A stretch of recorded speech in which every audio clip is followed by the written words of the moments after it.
Welcome to the Guitar Centre, Rick Faulkner's Guitar Centre in Mittagong. Today I've got Robin Moyes, who's my favourite local guitar maker, and also people often ask me, who do I get to do fretwork on my guitars, and Robin's the man. This is my 1965 Fleta, and Robin recently did a refret on it, and it just plays so beautifully when it's a tune.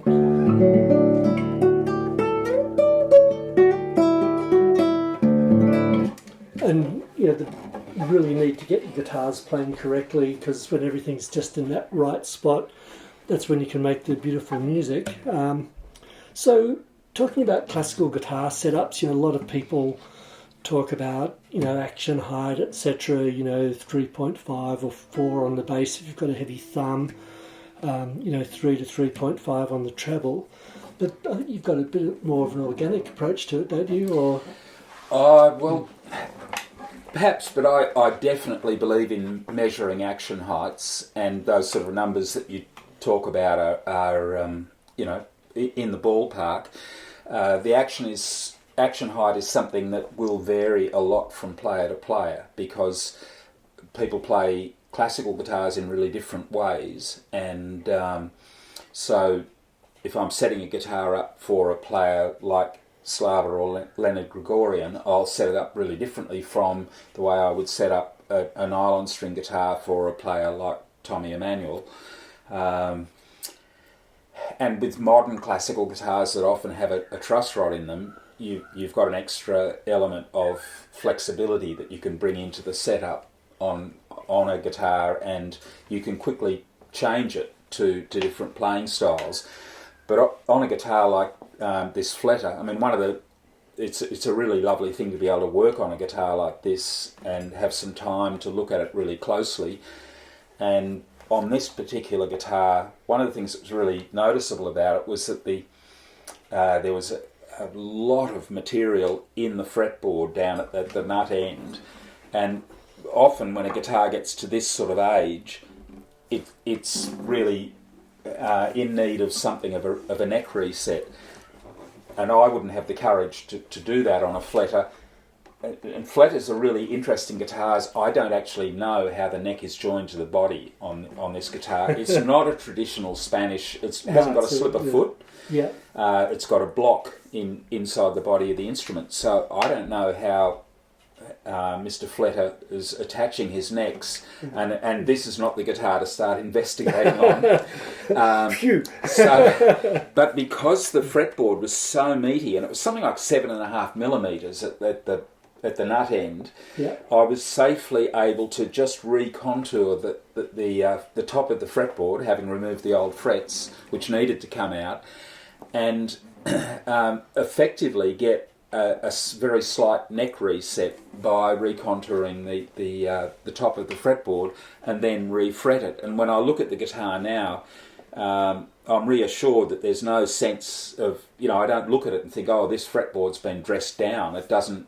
Yeah, no, it looks really appropriate. Yeah, it's actually, the thickness looks quite parallel all the way down the side of the fretboard. So I think it was actually, to begin with, it was noticeably thicker at the nut end. So that gave me some latitude to do that. And then when you come up to the bridge end, this guitar is set up with a lower action than I would normally set up on one of my own classical guitars, where I'm setting it up for anticipating a really strong right hand attack. So I think this action is a little bit lower, but despite that, there is some saddle clearance at the bridge. There's a comfortable break angle over the top of the saddle, coming down to the tie block. So, and I love the way you've done a slight compensation on the G string too. Just those little things, just getting everything just in the right spot. Yeah, that definitely helps. The other thing that I look at really closely these days is the distance between the nut and the first fret. The tempering. Yes, and I find that it's on my own guitars, I definitely have the nut a little closer to the first fret than the strict arithmetical calculation would say it should be. Speaking of your guitars, why don't I pull one out and have a look at it? Okay, yeah. It's nice to be able to sit back and hear you play one of my guitars.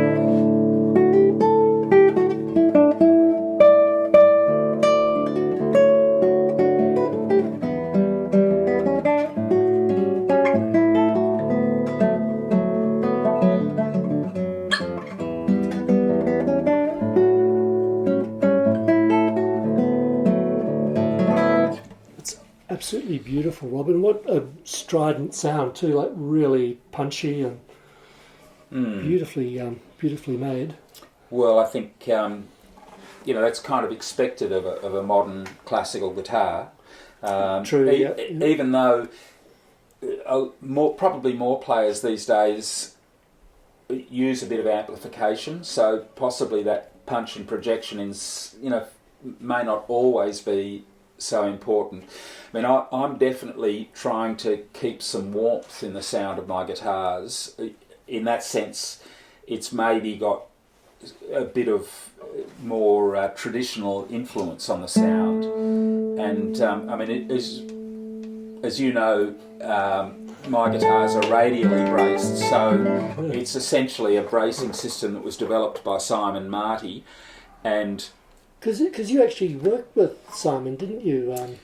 I've worked a lot with Simon, and that's always been a really enjoyable process and a really good learning process for me. And my bracing pattern is pretty much exactly what Simon has developed. The difference in the way we use it is that Simon has always done a balsa and carbon fibre, or for most of the time that he's made radially braced guitars, he's used that combination of balsa and carbon fibre in the bracing system. I use the best European spruce that I can find for my braces, and I just tie the brace ends where they terminate around the bridge area. I use a little bit of carbon fibre webbing just to ensure that those brace ends are really well tied down. And then I do a little bit of carbon fibre webbing out where the soundboard is thinned and where it would be most fragile at the widest point of the lower bout. But they're more structural elements rather than acoustic elements. So that's my take on them. But the thing that is really noticeable about a radially braced top is that the thicknesses are very close to traditional thicknesses for the soundboard, and the thinning around the edges is that's probably a little more aggressively done than on a traditional guitar, but it's where still the magic happens. It's definitely important for the sound, but it's not as radical as you would tend to find on a lattice brace top, I think. As a general rule, I mean, they're down to a spruce top is down to about 1 millimetre thick on the edge if you're measuring it where the binding and purfling terminates. And so inside that you've got a bit of lining that's extending the gluing surface. So there'd be a little over 1 millimetre probably by the time you got to the inside edge of the lining. And that's a process that I do after the box is assembled and is together. I do it from the outside, but I do it before the binding goes on so that I can very accurately measure that edge and calibrate the extent to which I'm thinning around the edges. And tell me about your neck angle. It's sort of a bit of a Thomas Humphrey style, slightly raised fingerboard. Well, it's slightly raised, and I actually will freely admit that I saw this done first in this way on a Jeff Nartek guitar. And I thought, one, it looks beautiful, but it's very practical. I don't like the look or the way it works out, the angles work out on a Thomas Humphrey highly raised neck. But it's raised about 5 or 6 millimetres from the soundboard on the way I execute it. And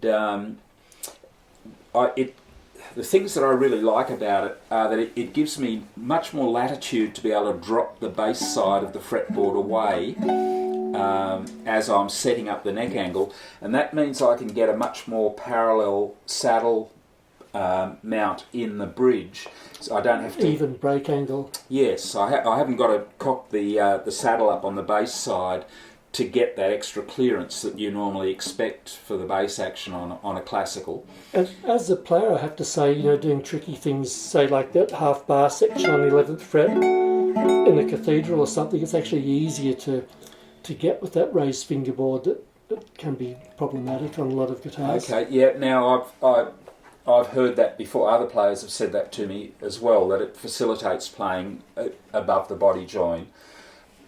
I would have no idea about that. It's very rare that I ever play anything up above the body joint. Well, you're actually quite a good guitarist yourself. You're far too kind. So look, another thing that I sort of share with Simon Marty is, and this is a bridge design that came originally from, is it Steve Gilbert? Mr. Gilbert, who designed these tuners. John Gilbert. Steve Ignacio. Okay. Thank you. But this bridge design that moves the stiffnesses out to the front and back edge of the bridge works very well with a radial brace system. It's part of the stiffening mechanism of the top, and as well as being really sculptural and very beautiful. 12-hole tie block also works really nicely with that. I think that's a good improvement, a good modern feature. On a guitar. Well, that's fascinating, Robert. We might wrap it up, just because I know this is a YouTube channel and people's attention spans aren't that long anymore. But Robin is a bit of a living legend. I've known you since the 70s when you were repairing guitars at Guitar City in Sydney.